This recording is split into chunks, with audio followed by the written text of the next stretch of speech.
Hello. आप लोग कैसे हैं? मैंने पिछले वीडियो में आप सभी को रिप्रोडक्शन के बारे में जानकारी दिया था।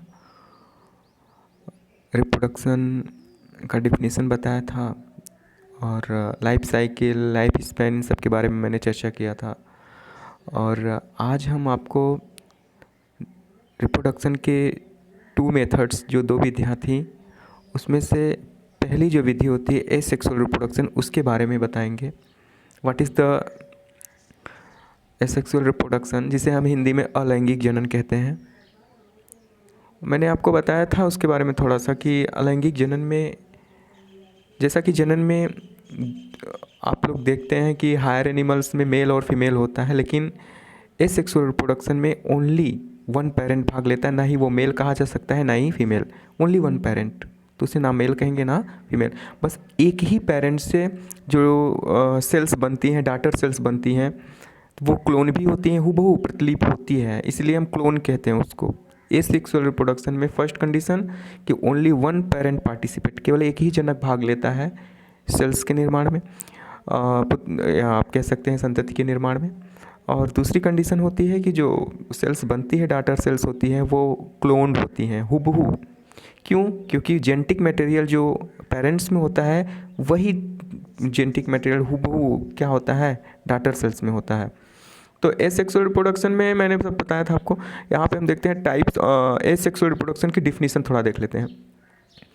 Production of offspring by a single parent without the formation and fusion of gametes is called asexual reproduction. Production of spring, यहाँ पे जो वंशज बन रहे हैं, उनका उत्पादन हो रहा है बाय अ सिंगल पेरेंट, एक ही पेरेंट से, without the formation and fusion of gametes. यहाँ पे गैमेट नहीं बनता है। मैंने बताया था आपको कि जो हायर एनिमल्स होते हैं उन सब में क्या होता है कि गैमेट्स बनते हैं, फ्यूजन होता है, लेकिन यहाँ पर ऐसा कुछ भी नहीं होता है। The young one receives all its genes from 1 parent. जो यंग वंस बनते हैं यहाँ पे ऑफ स्प्रिंग, वो पूरे के पूरे जो जीन्स होते हैं वो पेरेंट से प्राप्त करते हैं, इसलिए ये क्लोन्ड होते हैं। Asexual reproduction is also known as agamogenesis और एगैमोजेनी। गैमेट बनता ही नहीं, इसी वजह से इसको हम एगैमोजेनेसिस और एगैमोजेनी कहते हैं। एगैमोजेनेसिस का मतलब गैमो का मतलब हो गया यहाँ पे गैमेट, जीनेसिस का मतलब प्रोडक्शन, और ए जो शुरुआत में लगा है उसका मतलब होता है नो गैमेट फॉर्मेशन, एगैमोजेनेसिस और एगैमोजेनी। ठीक, तो यहाँ पे गैमेट बनता नहीं है। It involves only mitotic cell division. Asexual reproduction में मैंने आपको सेल डिवीजन में बताया है कि सेल डिवीजन जो कोशिका विभाजन होता है, वो मुख्यतः देखा जाए तो 2 ही प्रकार का होता है, माइटोसिस और मियोसिस। ठीक है, एक और भी होता है एमाइटोसिस कहते हैं उसमें, लेकिन उसमें स्पिंडल फार्मेशन, स्पिंडल फाइबर का फार्मेशन नहीं होता है। ठीक है, तो इसीलिए उसको एमाइटोसिस कहते हैं। और माइटोसिस और मियोसिस 2 अलग अलग होते हैं। माइटोसिस आपको मैं बता दूं कि ये जो है आपका ये सोमैटिक डिवीज़न भी इसको कहते हैं, माइटोसिस को। आगे हम सेल डिवीज़न सब पढ़ाएंगे आपको। यहाँ पर फिलहाल बस इतना बताना चाहते हैं कि माइटोसिस जो होता है वो दैहिक जनन कह सकते हैं। रिप्रोडक्शन में इस रिप्रोडक्टिव जो ऑर्गन्स होते हैं उसमें ये भाग, रिप्रोडक्टिव ऑर्गन्स जो होते हैं, जैसे कि आपका जो सेक्सुअल रिप्रोडक्शन होता है उसमें माइटोसिस भाग नहीं लेता है, जबकि एसेक्सुअल रिप्रोडक्शन में पूरा माइटोसिस ही होता है। तो ए माइटोसिस जो होता है, यहाँ पे माइटोसिस होता है। माइटोसिस जो होता है, mitotic cell division, is also termed as somatogenic reproduction, क्योंकि ये सोमैटिक पार्ट जो दैहिक शरीर होता है उसमें भाग लेता है।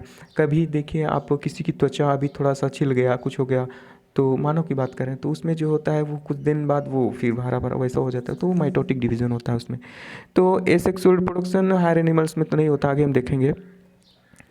Asexual reproduction produces identical offspring commonly refer to as clone. यहाँ पे जो आइडेंटिकल ऑफस्प्रिंग उत्पन्न होते हैं वो क्या होते हैं, क्लोन होते हैं। Today the scientist have been able to produce clones of multi cellular animals. आज के समय में कुछ वैज्ञानिक ने जो है आपका मल्टी सेलुलर एनिमल्स, जो एक डॉली नहीं है, मैंने बताया था आपको, डॉली जो है उसको एक क्लोन है, वो उसको उत्पन्न किया है। और ये एक लैम्ब है, ये डॉर्सेट लैम्ब है। अब हम देखते हैं कि एसेक्सुअल रिप्रोडक्शन पाया कहाँ जाता है, ये प्राप्ति स्थान कहाँ है, कहाँ कहाँ होता है ये। Asexual reproduction occurs in protozoans and some lower animals such as sponges. देखिए, हम इतना आपको कह देते हैं, एसेक्सुअल रिप्रोडक्शन में डिवीज़न होता है माइटोसिस का, ऐसा नहीं है कि आप सोच लें कि हायर एनिमल्स में भी जो है एसेक्सुअल रिप्रोडक्शन पाया जाता है, डिवीज़न होता है माइटोसिस, लेकिन माइटोटिक डिवीज़न जो है आपका एसेक्सुअल रिप्रोडक्शन पाया जाता है और भी कई जगहों पे पाया जाता है, वो हम आगे बताएंगे आपको। ऐसा नहीं है कि एसेक्सुअल रिप्रोडक्शन जो है वो और जगहों पे पाया जाता है। ये जो कंडीशन है, जो अक्रेंस है, ये मैं बता रहा हूँ आपको कि प्रोटोजोअम पाया जाता है। कुछ लोअर एनिमल जैसे अस्पंजेस, मैंने आपको फाइलम बताया था, फाइलम में 10 फाइलम मैंने आपको बताया था। फाइलम प्रोटोजोआ जो मुख्य होते हैं, वैसे फाइलम बहुत होते हैं लेकिन मुख्य फाइलम जो है phylum protozoa, phylum porifera, phylum coelenterata, phylum platyhelminthes, phylum nematoda और जिसको स्केल हेलमिन्थीज भी कहते हैं, और phylum annelida, phylum arthropoda, phylum mollusca, echinodermata, phylum chordata, ये 10 हैं शायद। फिर उसके बाद जो है हम देखते हैं कि ये जो इस फाइलम में भी जो लोअर होते हैं यूनिसेलुलर ऑर्गेनिज्म आप देखेंगे, जैसे प्रोटोजोआ हुआ, एंड सम लोअर एनिमल जैसे स्पंजेस फाइलम पुरीफेरा का है। सिलेंट्रेट्स जो नाइडेरिया भी कहते हैं, उसमें सिलेंट्रान कैविटी पाई जाती है, इसलिए इसको हम सिलेंट्रेट्स कहते हैं। Certain worms and tunicates, it is absent among the higher vertebrates and all vertebrates. तो आप लोग देख लिए कि एसेक्सुअल रिप्रोडक्शन जो है वो प्रोटोजोअन्स में पाया जाता है, पोरीफेरा में पाया जाता है, सिलेंट्रेटा में पाया जाता है, इन सब में पाया जाता है। लेकिन हायर जो इनवर्टिब्रेट्स हैं, नॉन वर्टिब्रेट्स और हायर वर्टिब्रेट्स, हम लोगों में ये एसेक्सुअल रिप्रोडक्शन मानव जाति में, या आप जितने भी वर्टिब्रेट देख रहे हैं, कुछ जो नॉन वर्टिब्रेट हायर है उनमें ये नहीं पाया जाता है। तो यहाँ पर ये आपने देख लिया। अब हम देखते हैं थोड़ा इसकी टाइप्स, एसेक्सुअल रिप्रोडक्शन की जो टाइप्स हैं, कितने प्रकार का ये होता है। Asexual reproduction takes place in 5 principal ways. Asexual reproduction जो होता है ये 5 तरीक़ों से होता है, 5 प्रिंसिपल वेज में।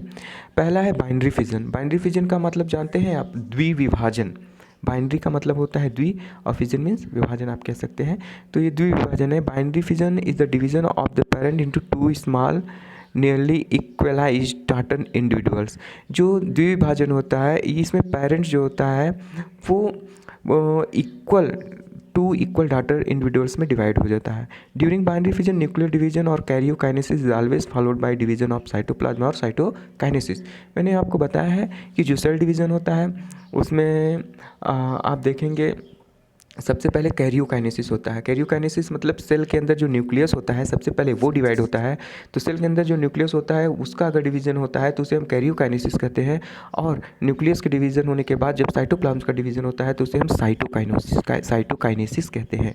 तो कैरियोकाइनेसिस केंद्रक का विभाजन है, साइटोकाइनेसिस साइटोप्लाज्म कोशिका द्रव्य का विभाजन है। तो ये होता है। एग्जाम्पल के लिए बाइनरी फिजन किस में पाया जाता है, प्रोटोजोन्स में। प्रोटोजोआ आप जानते हैं ना, अमीबा, यूग्लिना, इस सब में पाया जाता है। फिर उसके बाद बैक्टीरियम पाया जाता है, वो प्लानेरिया में पाया जाता है। Modes of binary fission. Binary fission की कौन कौन सी विधियाँ हैं यहाँ पे हम ये देख लेते हैं। In binary fission the nucleus divides first and the cytoplasm next. Binary fission में सबसे पहले केंद्रक का विभाजन होता है, उसके बाद कोशिका द्रव्य का विभाजन होता है। Subsequently, the mother cell splits into 2 equal sized daughter halves or cells. There are 3 modes of binary fission. फिर उसके बाद जो है आपका देखेंगे कि सबसे पहले बाइनरी फिजन में केंद्रक का विभाजन होता है, फिर कोशिका द्रव्य का विभाजन होता है। फिर उसके बाद क्या होता है, कोशिका द्रव्य का विभाजन होने के बाद आपका मदर सेल जो होता है 2 इक्वल डाटा इंडिविजुअल में डिवाइड हो जाती, बढ़ जाती है। मतलब कि उससे एक कोशिका से कितनी कोशिका बन गई, 2 कोशिका, इसलिए इसको हम द्विविभाजन कहते हैं। मतलब समझ गया ना। तो आपका ये हो गया मोड्स ऑफ बाइनरी फिजन में। इसमें सबसे पहला जो है आपका सबसे इम्पॉर्टेंट है simple binary fission. Binary fission की 3 विधियाँ बताई गई हैं, इसमें simple binary fission. Simple binary fission में क्या होता है, if the plane of cytoplasmic division passes through any direction. यदि साइटोप्लाज्मिक डिवीजन का प्लेन किसी भी डायरेक्शन में से गुजरता है तब ये जो होता है simple, the fission is called simple fission. ये अमीबा में पाया जाता है। अमीबा का बच्चों नाम ही, अमीबा का जो शब्द है इसका मतलब ही होता है टू चेंज, जो अपनी आकृति को हमेशा बदलता रहे। हाँ, तो अमीबा जो है अमीबी से बना, अमीबी का मतलब होता है टू चेंज, जो हमेशा अपना आकार चेंज करता रहे। ठीक है, जिसका जो है शेप हमेशा क्या हो, चेंज होता रहे, उसे हम अमीबा कहते हैं। तो इस अमीबा में सिंपल बाइनरी फिजन पाया जाता है। दूसरा है transverse binary fission. Transverse binary fission में क्या होता है, if the plane of cytoplasmic, देखिए आप यहाँ पे दिया हुआ है कैसे सिंपल डिवीज़न हो रहा है बाइनरी फिजन। इसमें दूसरा है transverse binary fission, if the plane of cytoplasmic division coincides with the transverse axis of the individual. किसी जब इंडिविजुअल के जो है यहाँ पे जो पेरेंट्स है उसमें जो है ट्रांसवर्स मीन्स क्या होता है आपको, ये ऐसे ऐसे डिवीजन होता है। एक होता है लंबवत खड़ा काट जिसे कहते हैं, वो लॉन्गिट्यूडनल होता है, और एक होता है हॉरिजॉन्टल टाइप का जिसे ट्रांसवर्स सेक्शन कहते हैं। तो ट्रांसवर्स जो होता है आपका क्षितिज कह सकते हैं इसको, और ये जो होता है if the plane of cytoplasmic division coincides with the transverse axis of the individual, the division is termed as transverse binary fission। देखिए पैरामीशियम में बीच से कैसे हॉरिजॉन्टल ऐसे टाइप में हो रहा है ऐसे, तो इसको हम कहते हैं ट्रांसवर्स बाइनरी फिजन। ये पाया जाता है पैरामीशियम और प्लेनेरियम में पाया जाता है। तीसरा है आपका longitudinal binary fission. Longitudinal binary fission क्या होता है, यही जब एकदम लॉन्गिट्यूडनल लंबवत, बात समझ रहे हैं ना, लंबवत जब जो है आपका पेरेंट दो सेल में डिवाइड हो, दो डॉटर सेल में डिवाइड हो जाए, तब इसे हम क्या कहेंगे, लॉन्गिट्यूडनल बाइनरी फिजन।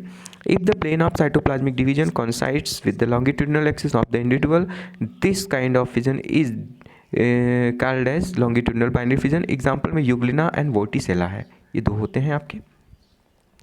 अब हम यहाँ पर थोड़ा ये देख लेते हैं कि binary fission involves mitosis only and consequently the resultant of strings are genetically identical to the parent and each other. Binary fission का रिजल्ट हम थोड़ा देख लेते हैं, होता क्या है बाद में। द्विविभाजन के बाद क्या होता है, पहली बात है बाइनरी फिजन इन्वॉल्व्स माइटोसिस, इसमें माइटोसिस सूत्रीय विभाजन होता है केवल, और इसमें जो डॉटर इंडिविजुअल बनते हैं वो जेनेटिकली पूरा पेरेंट से समान होते हैं। तो कहने का पूरा मतलब यही है कि अलैंगिक जनन में एक जनक होता है, जो डॉटर सेल्स बनते हैं तो वो पूरे के पूरे वो क्लोन होते हैं, समान होते हैं। और इसमें पहला जो है अलैंगिक जनन का प्रकार है वो है बाइनरी फिजन। बाइनरी फिजन जो है आपका 3 प्रकार का होता है, सिंपल, ट्रांसवर्स और लॉन्गिट्यूडनल होता है। फिर उसके बाद हम देख लेते हैं यहाँ पर अब ये अलैंगिक जनन का आपका ये बाइनरी फिजन पहला हो गया। अब हम दूसरा देखते हैं बाइनरी फिजन के बाद मल्टीपल फिजन। मल्टीपल फिजन में क्या होता है बच्चों, मल्टीपल फिजन का मतलब होता है कि जब बहुविभाजन कहते हैं इसको हम multiple fission. Multiple fission is the division of the parent into many small data individuals simultaneously. Multiple fission क्या होता है बहुविभाजन में, कि इसमें जो पेरेंट होता है वो बहुत ही अनेक छोटे छोटे डाटर इंडिविजुअल का मतलब जानते हैं ना, छोटी छोटी कोशिकाएं जो होती हैं, इंडिविजुअल्स जो होते हैं उसमें डिवाइड हो जाता है। एग्जाम्पल के लिए multiple fission occurs in many protozoans. Multiple fission ये किस में पाया जाता है, कि जब आपका एक पेरेंट कई जो है छोटे छोटे डाटर्स में डिवाइड हो जाए तो यही मल्टीपल फिजन कहलाता है। पाया जाता है ये प्लाज्मोडियम आप जानते होंगे, ये प्रोटोजोआ का सदस्य है। और जो आपको मलेरिया होता है, प्लाज्मोडियम की जो जातियाँ होती हैं वो 4 जातियाँ होती हैं। प्लाज्मोडियम वाइवेक्स, जो खास तौर पे हम लोग को मलेरिया होता है प्लाज्मोडियम वाइवेक्स के द्वारा ही होता है। Plasmodium vivax, plasmodium ovale, plasmodium malariae, plasmodium falciparum, 4 प्रकार के जो होते हैं आपकी होती हैं प्लाज्मोडियम की जाती है। प्लाज्मोडियम फैल्सीफेरम के द्वारा जो होता है दिमागी बुखार होता है, आप लोग को मालूम होगा। प्लाज्मोडियम हो गया, फिर अमीबा आता है दूसरा, और तीसरा है मोनोसिस्टिस, चौथा है फोरामिनिफेरा। ये सभी में क्या पाया जाता है आपका मल्टीपल फिजन। तो आपको जब मलेरिया होता है तो वो क्या है, मलेरिया में जो प्लाज्मोडियम होता है तो उसमें प्लाज्मोडियम में क्या होता है, मल्टीपल फिजन होता है। इसलिए देखना आरबीसी को खाता है वो। और फिर उसके बाद जो हीमोजॉइन एक पदार्थ स्रावित करता है जिसकी वजह से आपको रात में कड़ाके की ठंड एकदम होती नहीं है, तो वो हीमोजॉइन की वजह से होता है। और हम देखते हैं mode of multiple fission. Multiple fission की विधियाँ कौन कौन सी हैं। मल्टीपल फिजन की बहुत सारी विधियाँ दी गई हैं बच्चों। यहाँ पे पहला है इंसिस्टेशन। इंसिस्टेशन में मतलब क्या होता है कि जब अमीबा जानते हैं आप लोग, जैसे हम लोगों में चलने के लिए पैर होता है वैसे अमीबा में भी एक पैर होता है जिसको हम स्यूडोपोडिया कहते हैं। स्यूडो का मतलब होता है झूठा, पोडिया मीन्स पैर, ऐसा पैर जो कि अस्थाई नहीं होता, अस्थाई होता है। द टेम्पोरी पोडिया होता है, मतलब कि वो कभी इधर से निकलेगा कभी उधर से निकलेगा। तो क्या होता है कि ये बनता बिगड़ता रहता है उसमें। तो इसमें जो होता है मल्टीपल फिजन जो पाया जाता है आपका अमीबा में क्या होता है कि अमीबा कभी कभी जब प्रतिकूल दशाएं आ जाती हैं तो क्या करता है कि वो अपने स्यूडोपोडिया को त्याग कर अपने चारों तरफ 3 लेयर बना लेता है। 3 लेयर जो होता है, जो बना लेता है, हार्ड कवरिंग होती है उसकी, जिसे हम सिस्ट कहते हैं। मतलब कि वो 3 लेयर जो होता है वो सिस्ट होता है। तो इसी प्रोसेस को, इसी प्रावस्था को हम इनसिस्टेशन कहते हैं। मल्टीपल फिजन का पहला प्रकार है। अमीबा अपनी स्यूडोपोडिया का क्या करेगा, प्रतिकूल दशाओं में त्याग कर अपने चारों तरफ 3 कवरिंग बना लेता है, हार्ड कवरिंग, जिसे सिस्ट कहते हैं। इसी को, इस प्रावस्था को इनसिस्टेशन कहते हैं। दूसरा है स्पोरुलेशन ड्यूरिंग फेवरेबल। अब जब अनुकूल दशा आ जाएगा, अभी तो प्रतिकूल था, प्रतिकूल दशा में उन्होंने, उस अमीबा ने ऐसा किया। जब अनुकूल दशा आ जाएगी, during favourable condition, the encysted amoeba divides by multiple fission and produces many minute amoebae और स्यूडोपोडियोस्पोर।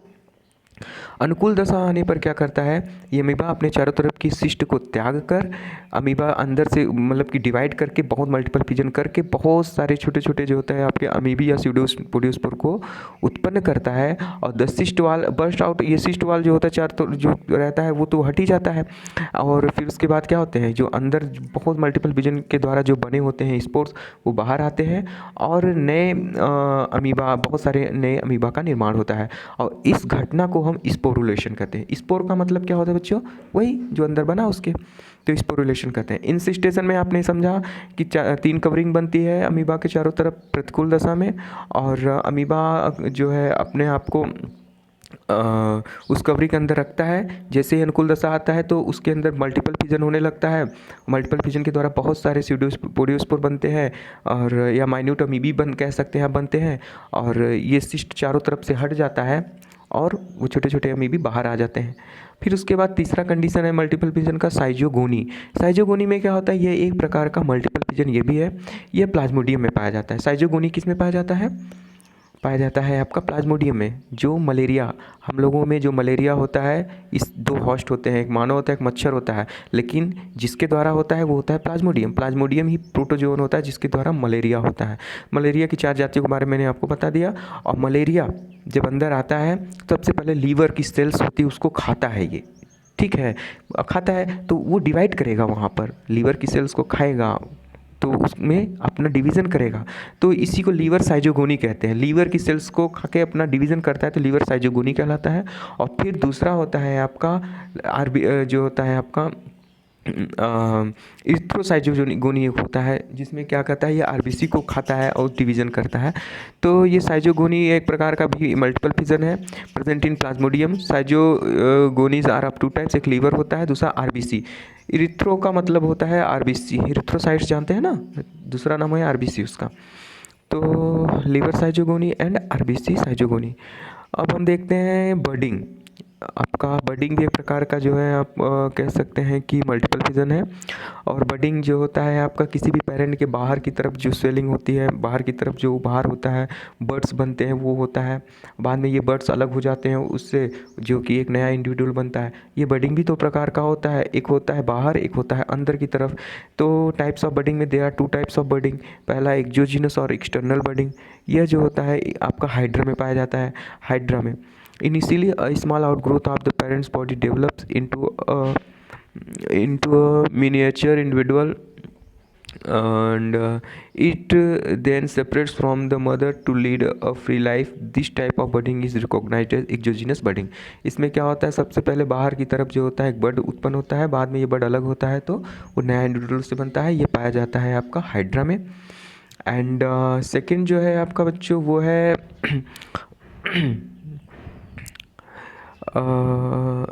इंडोजीनस और इंटरनल बडिंग। इंटरनल बडिंग पाया जाता है आपका साइकॉन देखा है, स्पॉन्जिला देखा है, ये फाइलम पोरीफेरा के जीवों के बारे में आप पढ़ेंगे तो उसमें दिया हुआ है। ये जो है स्पॉन्जिला एंड साइकॉन, एक फ्रेश वाटर स्पंज होता है जिसे हम स्पॉन्जिला कहते हैं, और एक मेराइन स्पंज होता है जिसे हम साइकॉन कहते हैं। ये सब जो है आपके इसमें इंटरनल बड जेम्यूल्स अंदर बनता है जिसे हम इंटरनल बड कहते हैं। बाद में ये बड से नया इंडिविजुअल बनता है, ठीक। तो इंटरनल बड है। फ्रेगमेंटेशन है, it is breaking up of animals body into 2 और more pieces, each of is grows into a new individual. Example की तरफ फ्लैटवर्म, चपटा क्रीम जानते होंगे आप लोग, और इसमें पाया जाता है फ्रेगमेंटेशन। इसमें क्या होता है, पेरेंट्स का शरीर कई छोटे छोटे टुकड़ों में बढ़ जाता है, बाद में प्रत्येक टुकड़ा जो होता है एक नए इंडिविजुअल का निर्माण करता है। स्पेशल एसेक्सुअल रिप्रोडक्टिव बॉडीज़ में हम देखेंगे विशेष अलैंगिक जनन काय आर्कियोसाइट जो होता है स्पंज में पाया जाता है, और ये एक प्रकार का टूटी पोटेंट सेल है। They take part in the formation of gemmules, gemmules form new sponges. ठीक, अब यहाँ पे हम देख लेते हैं कि करेक्टरिस्टिक ऑफ एसेक्सुअल रिप्रोडक्शन, अलैंगिक जनन की विशेषता क्या है। All forms of asexual reproduction have certain common basic features, these are under. एक इसकी कुछ निम्नलिखित जो विशेषताएं वो है, पहला कि मैंने बताया आपको कि अलैंगिक जनन में क्या होता है, एक single parent produce of spring, केवल एक ही जनक जो होता है वो वंश को या इंडिविजुअल को प्रोड्यूस करता है, नए संतति को उत्पन्न करता है। That is asexual reproduction is asexual reproduction is uniparental. Very good, मतलब कि हम आप एसेक्सुअल रिप्रोडक्शन को यूनिपेरेंटल कह सकते हैं, एक जन की कह सकते हैं। गैमेट्स आर नॉट फॉर्म्ड, इसमें गैमेट युग्मक नहीं बनते हैं। Cell division are only mitotic, इसमें जो कोशिका विभाजन होता है वो माइटोटिक होता है। बच्चे जानते हैं आप लोग, माइटोसिस जो सूत्री विभाजन होता है, जितने क्रोमोसोम पेरेंट में होता है उतने क्रोमोसोम जो इंडिविजुअल बनता है उसमें भी होते हैं। इसमें जो होता है, जो विभाजन के द्वारा जो होता है माइटोसिस की कोई रिडक्शन नहीं होता है क्रोमोसोम में। जबकि सेक्सुअल रिप्रोडक्शन में जो मियोसिस होता है उसमें जो गैमेट्स बनते हैं वो पेरेंट में 46 होते हैं, लेकिन जो युग्मक बनते हैं उसमें 23 हो जाते हैं, रिडक्शन हो जाता है। लेकिन इसमें ऐसा नहीं होता है। The new individuals formed are usually genetically identical to the parent, जो नया वंश बनता है, संतत बनता है, वो पूरी तरह से जनक के समान होता है। क्योंकि जेनेटिकली का मतलब क्या होता है कि पूरी तरह से जो जीन पेरेंट में होगा वही जीन उसमें भी होगा, कोई वेरिएशन नहीं होता है, इसमें कोई विभिन्नता नहीं पाई जाती। मल्टीप्लिकेशन अकर्स रैपिडली, इसमें जो होता है देखेंगे अपना वो द्विगुणन बहुत तेज, मल्टीप्लिकेशन अपना बहुत तेज करता है वो विभाजन। The offspring are often form in large numbers near the parent. Significance of asexual reproduction, अलैंगिक जनन का महत्व क्या है। अलैंगिक जनन का सबसे बड़ा महत्व यह है कि मल्टीप्लिकेशन ऑफ द स्पीसीज बहुत तेज़ी से होगा। बैक्टीरिया देखो उसमें कितना तेज़ ग्रोथ करता है, आप देखेंगे कि जस्ट डबल करता जाता है, बहुत तेज़ी से ग्रोथ होता जाता है, बहुत सारे बनते जाते हैं। इनमें स्पीसीज का जो मल्टीप्लिकेशन होता है वो बहुत तेज होता है। It does not play a role in evolution as no variation is introduced into the new individuals found by it. बस इसका महत्व ये भी आप कह सकते, इसमें कोई विभिन्नता नहीं देखी गई है, इसके द्वारा जो इंडिविजुअल्स बनते हैं वो जेनेटिकली सिमिलर होते हैं, इसलिए कोई वेरिएशन नहीं होता है।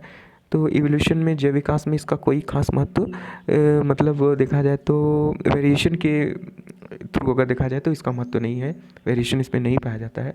महत्व तो ऐसे रिप्रोडक्शन का है ही, लेकिन वेरिएशन के थ्रू इसका कोई महत्व नहीं है। सेक्सुअल दूसरा हम रिप्रोडक्शन अब अगले टर्न पे देखेंगे बच्चों। सेक्सुअल रिप्रोडक्शन अभी के लिए इतना है, ओके।